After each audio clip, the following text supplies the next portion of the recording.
Chapter 1. The Cyclone. Dorothy lived in the midst of the great Kansas prairies with Uncle Henry, who was a farmer, and Aunt Em, who was the farmer's wife. Their house was small, for the lumber to build it had to be carried by wagon many miles. There were 4 walls, a floor, and a roof, which made one room, and this room contained a rusty-looking cook stove, a cupboard for the dishes, a table, 3 or 4 chairs, and the beds. Uncle Henry and Aunt Em had a big bed in one corner, and Dorothy had a little bed in another corner. There was no garret at all, and no cellar, except a small hole dug in the ground called a cyclone cellar, where the family could go in case of one of those great whirlwinds arose, mighty enough to crush any building in its path. It was reached by a trap door in the middle of the floor, from which a ladder led into the small dark hole. When Dorothy stood in the doorway and looked around, she could see nothing but the great gray prairie on every side. Not a tree nor a house broke the broad sweep of flat country that reached to the edge of the sky in all directions. The sun had baked and plowed the land into a gray mass, with little cracks running through it. Even the grass was not green, for the sun had burned the tops of the long blades until they were the same gray color to be seen everywhere.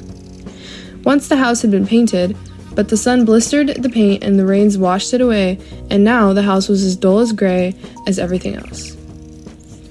When Aunt Em came to live there, she was young and a pretty wife.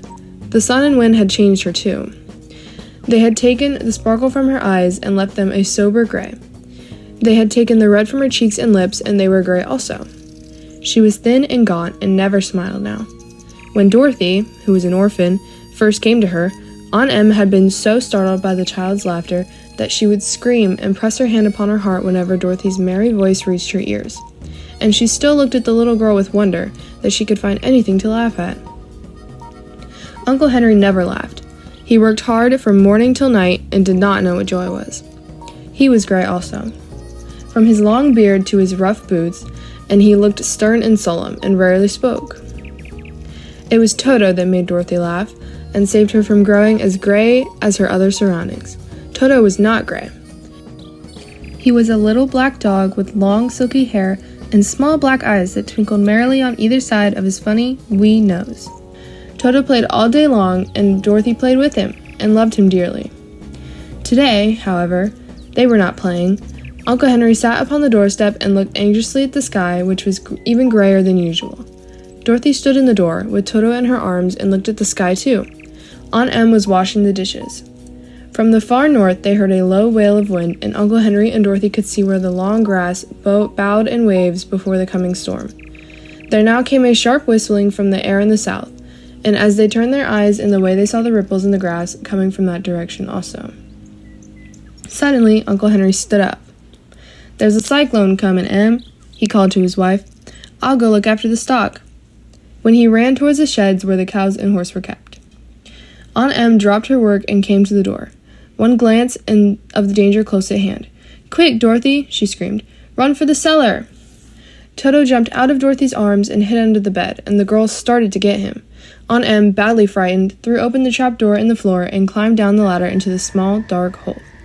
Dorothy caught Toto at last and started to follow her aunt.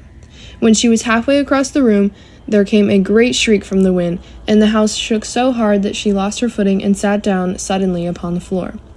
Then a strange thing happened. The house whirled around 2 or 3 times and rose slowly into the air.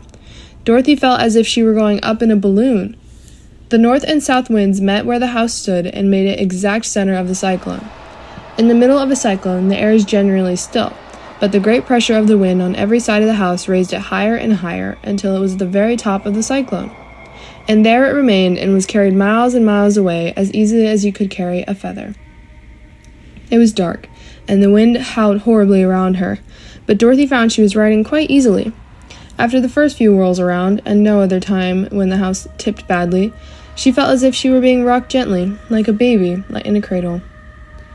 Toto did not like it. He ran about the room, now here, now there, barking loudly, but Dorothy sat quite still on the floor and waited to see what would happen. Once Toto got too near to the open trap door and fell in, and at first the little girl thought she had lost him, but soon she saw one of his ears sticking up through the hole, for the strong pressure of the air was keeping him up so he could not fall. She crept to the hole, caught Toto by the ear, and dragged him into the room again, afterward closing the trap door so that no accidents could happen. Hour after hour passed away, and slowly Dorothy got over her fright. But she felt quite lonely, and the wind shrieked so loudly all around her that she nearly became deaf. At first she had wondered if she would be dashed to pieces when the house fell again. But as the hours passed and nothing terrible happened, she stopped worrying and resolved to wait calmly as she would see what the future would bring. At last she crawled over to the swaying floor to her bed and lay down upon it, and Toto followed and laid down beside her. In spite of the swaying of the house and the wailing of the wind, Dorothy soon closed her eyes and fell fast asleep.